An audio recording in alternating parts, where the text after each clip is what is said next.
முடியை போய் டஸ்ட்பினில் போட்டு வா. நீ போய் போட்டு வா. ஏய் இது ஓ முடி. ஏன் முடினா எல்லாம் நீ போட மாட்டியா? உன் முடியை நான் போட்டேன்னா சண்டை வரும் நம்மளுக்குள்ள. நம்மளுக்குள்ள எதுவுமே சண்டை வராமல் இருக்கா? சண்டை வந்து பரவாயில்ல போட்டு வா. ஏய் போய் போட்டு வாடி. எல்லாம் மூடங்களுக்கு நீ போட்டு ஏண்டி எத்தனை வாட்டி என்னையே போட சொல்லியிருக்கேன், நான் போய் போட்டு வரல. மட்டும் நீ போட மாட்டியா? பெத்த தாய் முடியை கூட நீ போட மாட்டேன். நாளைக்கு அவள் பெத்த பொண்ணு முடியை கூட நீ போட மாட்டேன்.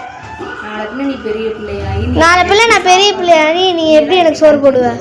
எப்படி கஞ்சி ஊற்றுவேன்? நான் எப்படி கஞ்சி ஊற்றுவேன்? அப்புறம் அவன் தான் கஞ்சி ஊற்றுவான். அதை நீ கஞ்சி ஊற்ற மாட்டேன். நான் எப்படி கஞ்சி ஊற்றணும்?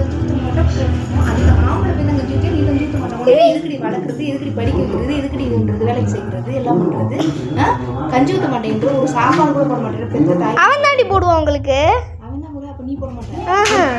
பேச்சு காச்சு சொல்றியா? நான் போடுறேன்னு சரி நான் போடுறேன். அப்போ நீ போட மாட்டேயா? போடுவேன்.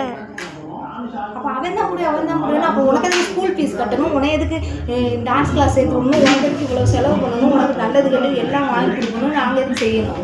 ஒரு சாப்பாடு கூட போட மாட்டேங்கிற உனக்கு எதுக்கு நாங்கள் செய்யணும்? ஒரு சரி நான் சரி கஞ்சி ஊற்ற மாட்டேன், பிரியாணி வாங்கிட்டு பார்த்தேன். நான் எதுக்கு செய்வேன்? அவன் தான் செய்வேன்றான், அவன் தான் செய்வேன். அவன் தாண்டி பிரியாணி இப்போ கஞ்சி எல்லாமே ஊற்றுவான் உங்களுக்கு. நீ எதுவுமே செய்ய மாட்டேன். அப்போ நான் எதுக்கு உனக்கு செய்யணும்? நான் எப்படி உனக்கு செய்யணும்? நானும் உனக்கு எதுவுமே செய்ய மாட்டேன்.